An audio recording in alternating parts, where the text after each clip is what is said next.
বন্ধুরা আজকে আমার মা বানাবে আমের মিষ্টি আচার। এই দেখুন প্রথমে রেখেছে ভাজা মশলা। এই যে ভাজা মশলাটাকে ভেজে গুঁড়ো করবে। এখানে রয়েছে দেখুন কত বড় বড় বাতাস। দেখুন দেখুন কত। এখানে রয়েছে মিষ্টির রস, সেটাকে জাল দিয়ে দিয়েছে।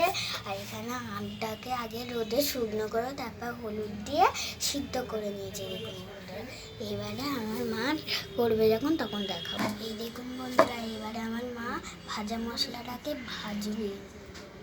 বন্ধুরা ভাজা মশলাটা ভেজে নিয়ে গুঁড়োও করে নেওয়া হয়ে গেছে। এই দেখুন বন্ধুরা, এবারে আমার মা রান্না করে কড়া বসিয়ে দিয়েছে। কড়া গরম হয়ে গেছে। এবারে দেবে সর্ষের তেল। দিয়ে দিল সর্ষের তেল। এবারে দেবে ভাজা মশলা ভিজে রেখেছিল ওইটাকে এবারে দেবে। আর দেবে তেজপাতা। তার আগে দিয়ে দিল তেজপাতা, শুকনো লঙ্কা ভেজে নেবে। এবারে দিয়ে দেবে কালো জিরে আর মৌরি।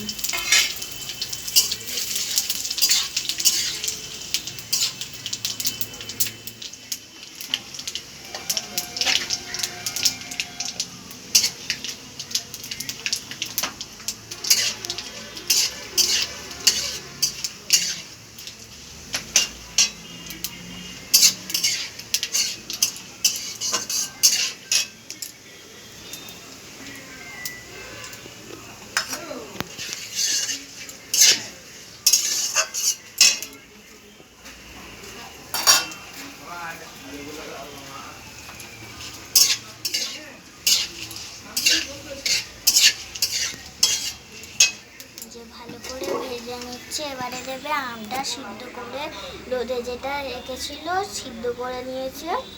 দেখুন এবারে দিয়ে দেবে।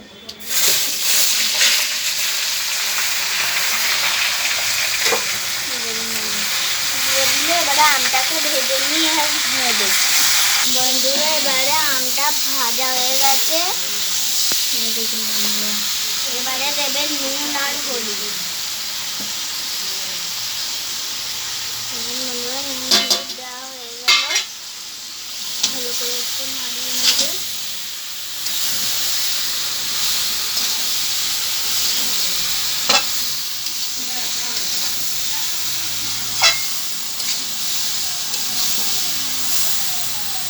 এবারে দেবে বাড়িতে তৈরি করা হোমমেড ভাজা মশলা।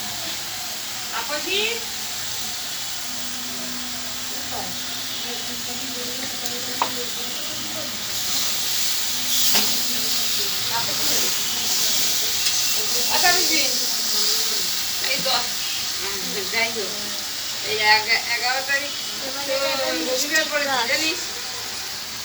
হ্যাঁ, বলেনি পূজা 10 তারিখ নয়, 10 তারিখ শনিবার পড়েছে। আর তোদের তাহলে মনে হয় বোন নেই। দিয়ে দিবে মিষ্টির রস। এবারে দেবে বাতাসা। বাতাসাগুলো কত বড় মতো দিয়ে ভালো করে নাড়িয়ে ছাড়িয়ে নিয়ে এখন চাপা দিয়ে দিবে।